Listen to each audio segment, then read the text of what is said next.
Good morning, everyone. I am Dr. Ashwathi. I am here to present in brief on my paper, Intraocular Pressure, Variations in Rhegmatogenous Retinal Detachment. Variations in intraocular pressure in rhegmatogenous RD has been mentioned in many studies, and most of the theories have been in favor of decreased IOP in rhegmatogenous retinal detachment. Objective of her study was to evaluate the variations in intraocular pressure in rhegmatogenous retinal detachment and to find its relationship with severity, chronicity, type of break, and presence of myopia. Study design was a descriptive cross-sectional study done among patients with rhegmatogenous retinal detachment attending the ophthalmology OPD, with a sample size of 75 patients obtained by the formula of 4PQ by D square. Exclusion criteria included exudative RD, combined RD, choroidal detachment, and those associated with anterior proliferative vitreoretinopathy changes. The basic statistical evaluation showed that the mean age among the cases was 57.32 years, 72% of them were males, 68% had a subtotal RD, 40% had supratemporal rhegma. Coming to the distribution of IOP among the cases, about 42.7% had normal IOP, that is more than or equal to 11 millimeters of mercury. 37.3 had a low hypotony, that is between the range of 6.4 to 10.9 millimeters of mercury, and 20% had frank hypotony, that is less than or equal to 6.5 millimeters of mercury. This table is showing the distribution of factors like age, duration, chronicity, and severity among three categories of IOP, that is normal IOP group, low hypotony group, and hypotonic group.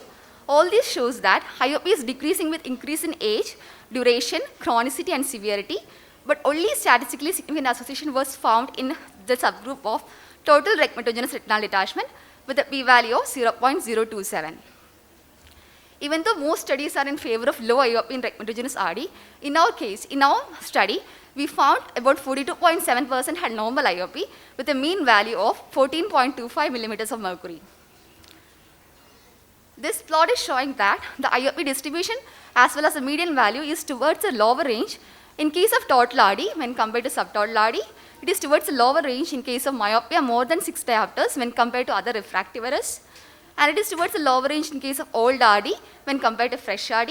And it is towards the lower range in case of those with horseshoe tear when compared to other rhegma.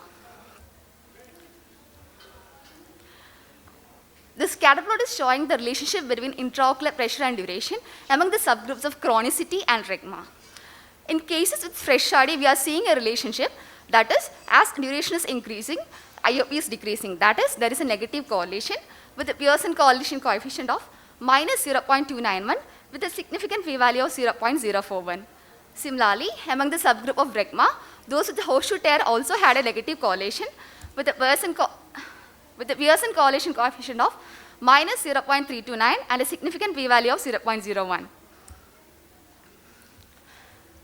This table is showing the relationship between intraocular pressure and age among the subgroups of types of RD, severity of RD, rhegma, and presence of myopia in more than 6 diopters. In all these cases, as age increases, IOP is decreasing. But only statistically significant relation was found in the subgroup of old RD, where the p-value is 0.012. Even though there are many studies on rhegmatogenous retinal detachment and its characteristics, there is no corroborative evidence to prove the findings in our study, as there exists no similar studies pertaining on IOP variations in rhegmatogenous retinal detachment. Now coming to strengths and limitations of our study, the major strength is that it has got a large sample size even in the subgroups, and limitations, no comparison group, no follow-up. So to conclude, rhegmatogenous retinal detachment is not always associated with hypotony.